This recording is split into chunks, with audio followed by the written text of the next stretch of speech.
And welcome you all to beat the street.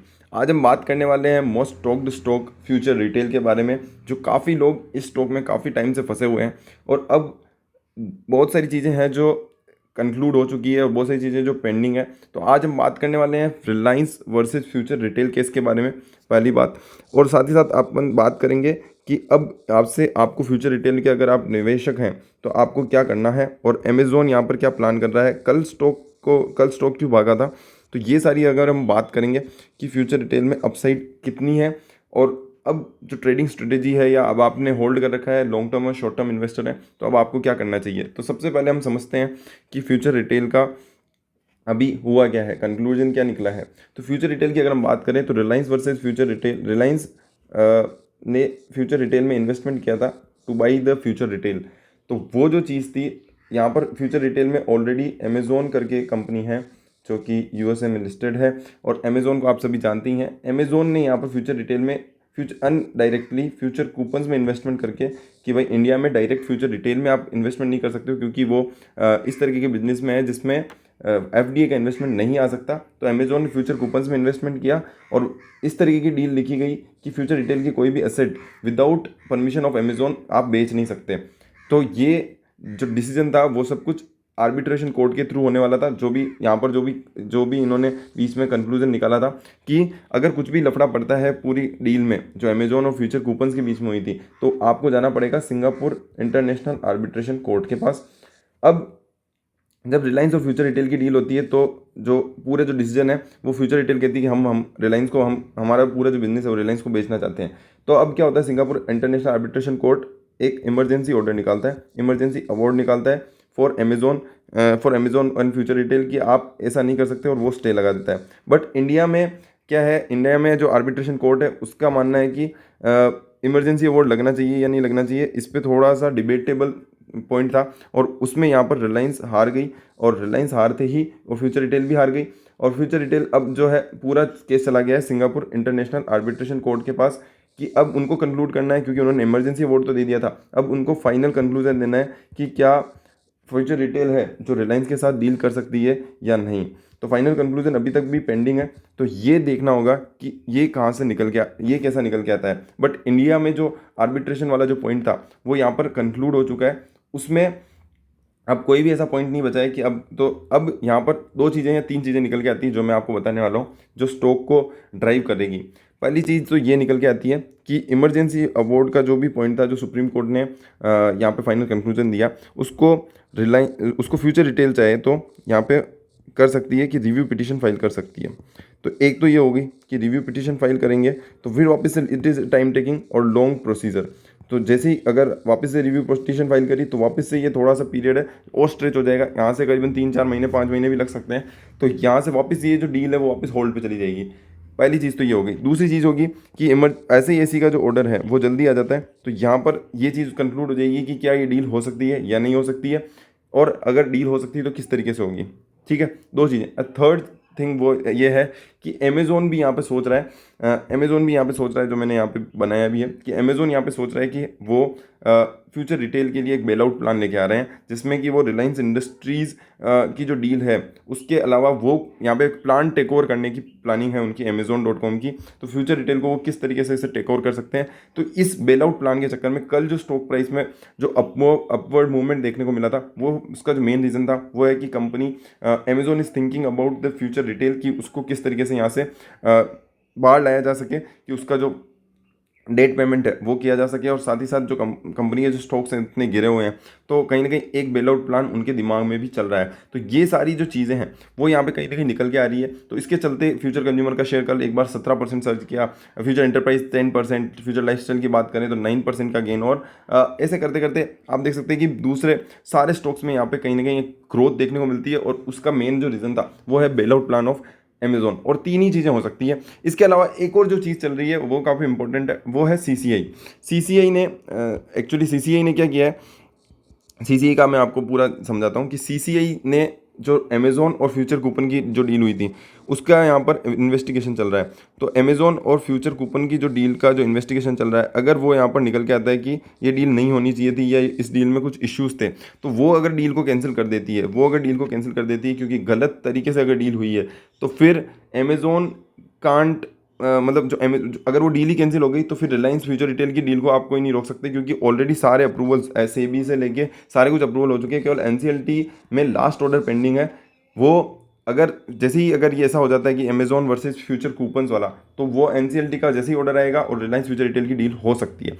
But तो अभी जो टोटल 4 चीज़ें हैं, 4 पॉइंट आपको समझ में आए होंगे। एक है SIAC, एक है CCI, एक है रिव्यू पिटीशन और एक है अमेजोन का बेल आउट प्लान। तो ये चारों चीज़ें हैं जो कंपनी के स्टॉक को ड्राइव करेगी, और कोई टेक्निकल कोई फंडामेंटल काम नहीं कर रहा है। क्योंकि आप देखो, जब भी अगर ऐसी जो चीज़ें होती है ना जिसमें सब कुछ अब न्यूज़ पे ही बेस्ड है, अगर न्यूज़ आती है कि अमेजोन बेल आउट कर देगा तो स्टॉक भाग गया। अगर आता है कि भाई सिंगापुर इंटरनेशनल आर्बिट्रेशन में अगर कुछ होता है तो वो स्टॉक को ड्राइव करेगी। कोई कोई कोई उसको पॉजिटिव लेगा, कोई इसको नेगेटिव लेगा। एंड बट ओवरऑल जो पूरा जो स्टॉक का मूवमेंट होगा वो सब कुछ बेस्ड होगा over on A news based. तो यहाँ पर आप उसमें कोई वो नहीं लगा सकते हो कि अब ये इट इज़ लाइक गेम्बल, क्योंकि आपको कोई एक्सपेक्टेशन नहीं है कि क्या अमेजोन के साथ डील होगी, क्या रिलायंस के साथ डील होगी, कोर्ट क्या जवाब देने वाला है। तो अगर आप एक लॉन्ग टर्म इन्वेस्टर हैं, आप इतना इस तरीके की चीज़ों में नहीं घुसना चाहते हैं, तो future retail is not for you. Future retail में आप नहीं घुसें, फ्यूचर के कोई स्टॉक में नहीं घुसें, क्योंकि एवरीथिंग इज़ मतलब सब कुछ न्यूज़ ड्रिवन है।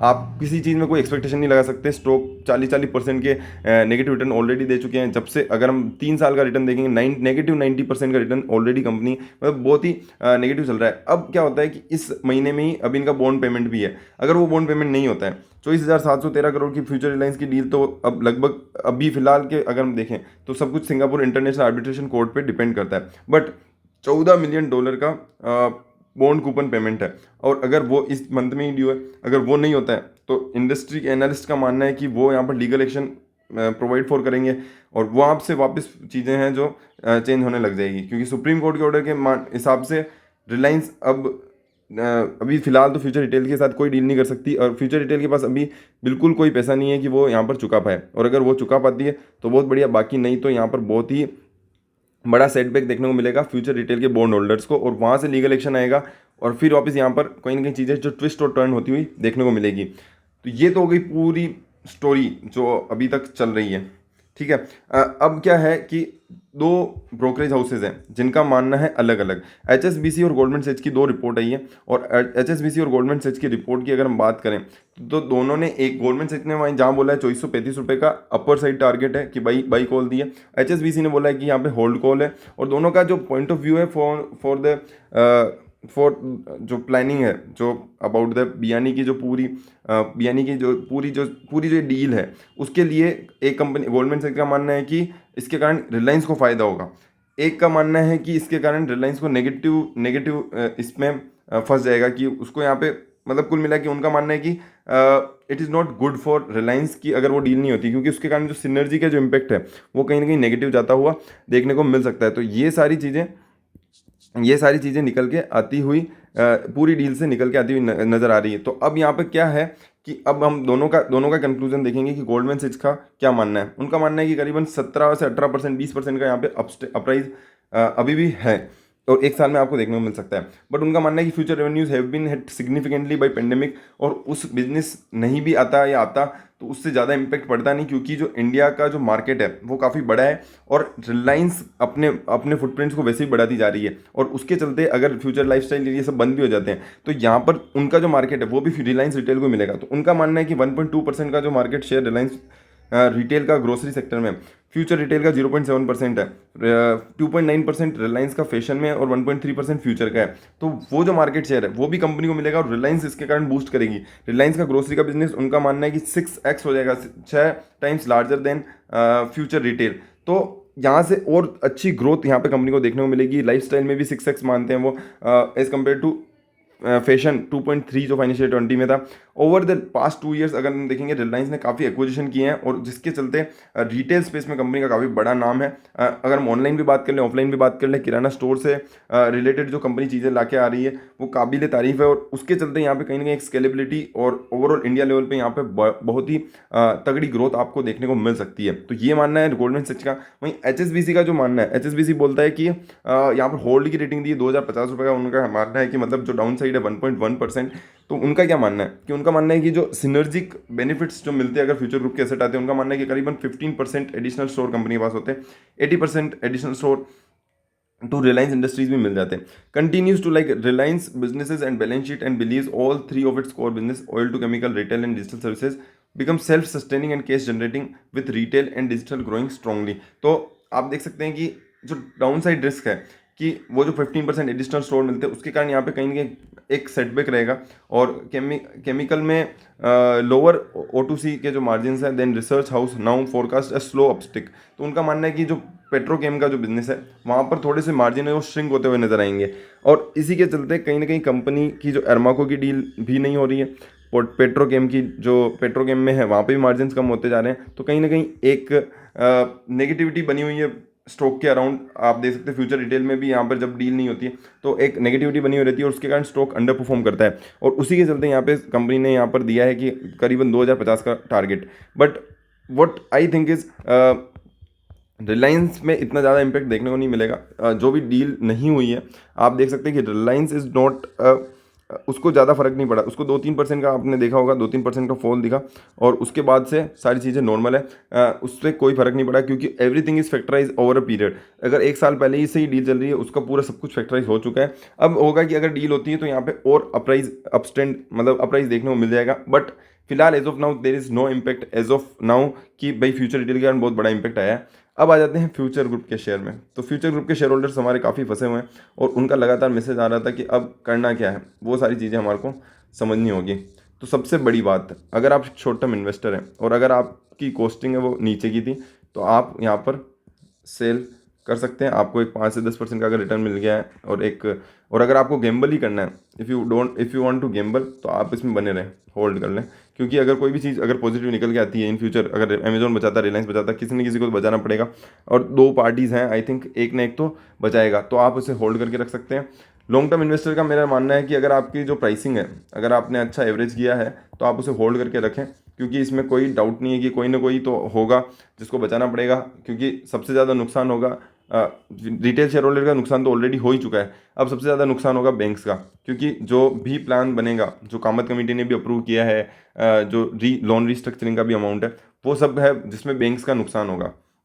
बट और शेयर का तो ऑलरेडी नुकसान हो चुका है, 90% से ज़्यादा शेयर नेगेटिव पे चल रहे हैं पिछले अगर हम 2 साल की बात करें तो। अब यहाँ से अब आपको ये देखना है कि फ्यूचर ग्रुप के जो शेयर होल्डर्स हैं, अगर आप एक शॉर्ट टर्म तो मैंने आपको बता दिया सेल कर दें। अगर 5-10% रिटर्न मिलता है, 15% रिटर्न मिलता है, बाई करो, सेल करो और सब कुछ जो होगा। और अगर आप एक लॉन्ग टर्म इन्वेस्टर हैं, एक फंडामेंटली अगर आप स्टॉक को देख रहे हैं तो अभी स्टॉक अगर फंडामेंटल्स के नंबर्स हम देखें तो सब कुछ वीक है। कोई भी चांस नहीं है कि आपको इसमें इन्वेस्टमेंट करना चाहिए। आप एक थोड़ा सा अगर आप चाहते हैं कि यार हम थोड़ी सी रिस्क लेना चाहते हैं तो आप ज़रूर लॉन्ग टर्म के लिए इन्वेस्ट कर सकते हैं for a longer period of time. मतलब कि जब तक सिंगापुर इंटरनेशनल आर्बिट्रेशन कोर्ट का यहाँ पर कंक्लूजन नहीं आ जाता तब तक कुछ भी यहाँ पर कहना पॉसिबल नहीं है। एक तो CCI और एक सिंगापुर इंटरनेशनल आर्बिट्रेशन कोर्ट, ये 2 चीज़ें हैं जो बहुत बहुत बहुत बड़ा उनसे सब कुछ चीज़ें कंक्लूड होती हुई नज़र आएगी। तो ये 2 चीज़ों पे आपको नज़र रखनी है। साथ ही साथ अगर हाई कोर्ट में अगर रिव्यू पिटिशन फाइल करते हैं तो वो भी आपको नज़र रखनी है। तो ये जो पूरा स्टॉक है सब कुछ न्यूज़ बेस्ड है। तो आप देख सकते हैं कि ये पूरी आपकी जो ट्रेडिंग स्ट्रेटेजी है वो ये होनी चाहिए, कोई बाई कॉल नहीं है। साथ ही साथ आपको शॉर्ट टर्म और लॉन्ग टर्म दोनों ही इन्वेस्टर के लिए मैंने स्ट्रेटेजी बता दी। तो thank you so much video को यहाँ तक देखने के लिए। वीडियो पसंद आया तो लाइक शेयर सब्सक्राइब करें और पूरा वीडियो को फैला दें ताकि ज़्यादा से ज़्यादा लोगों तक ये चीज़ समझ में आए। फ्यूचर ग्रुप के आप शेयर होल्डर हैं और अगर आपको ऐसे स्टॉक पसंद नहीं है जो सब कुछ न्यूज़ पे बेस पे ड्रिवन होते हैं तो आप एक सेल कर दें। अगर आपको थोड़ा बहुत लॉस हुआ है तो सेल कर दें, क्योंकि पूरी जो सारी चीज़ें हैं वो सब कुछ न्यूज़ बेस्ड है, न्यूज़ ड्रिवन है और वही रहेगी जब तक चीज़ें कंक्लूड नहीं होती हुई नजर आएगी। तो thank you so much, like share and subscribe.